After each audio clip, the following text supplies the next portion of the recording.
Mesdames et messieurs, bonjour, bienvenue dans ce condensé d'actualité sur BLTV. Les députés de la 8e législature seront au Palais des Gouverneurs à Porto-Novo demain jeudi 17 juin 2021. Ils examineront 2 questions orales avec débat relatifs à la pollution des terres et de l'air due aux cimenteries installées à Khoulakodji dans le 5e arrondissement de Cotonou et à Sekondi dans l'arrondissement d'Aglangandan, commune de Semekpodji, puis à l'insuffisance des salles de classe et déficit d'enseignants dans les écoles primaires.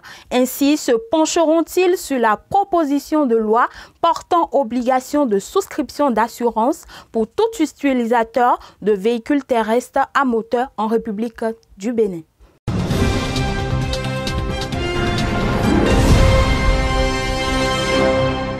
Le représentant du PNUD au Bénin était au cabinet du ministre du Travail et de la Fonction publique Adidiatou Matis ce mardi 15 juin 2021. Les 2 personnalités ont fait le tour d'horizon de la coopération entre le PNUD et le dit ministère. À l'occasion, ils ont passé en revue les différents projets qui accompagnent les actions de dématérialisation au niveau du ministère du Travail et de la Fonction publique. Il s'agit du projet d'appui à la réforme et à la modernisation de l'administration publique et le projet d'appui à la dématérialisation des démarches et procédures administratives.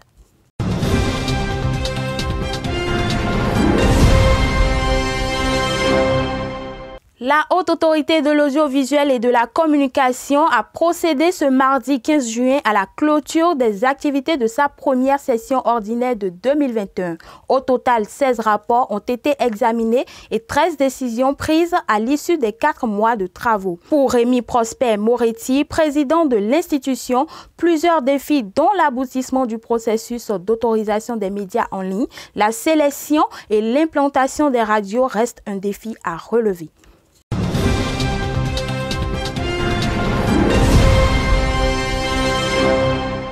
Hors de nos frontières, à présent, Laurent Gbagbo est attendu demain jeudi 17 juin en Côte d'Ivoire. L'ancien président, définitivement acquitté par la Cour pénale internationale, fait son grand retour après 10 ans d'absence et 3 mois. Suite aux longues discussions sur le format de son accueil, les choses se précipitent, même si quelques questions demeurent.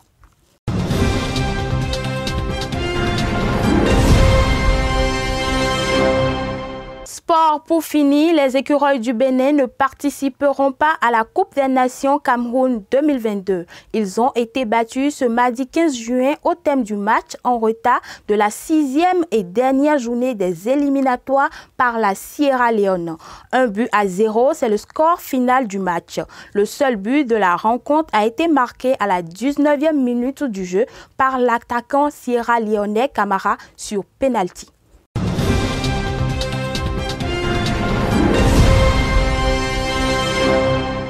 Ainsi prend fin la randonnée de ce jour. Merci de nous avoir suivis. Portez-vous bien.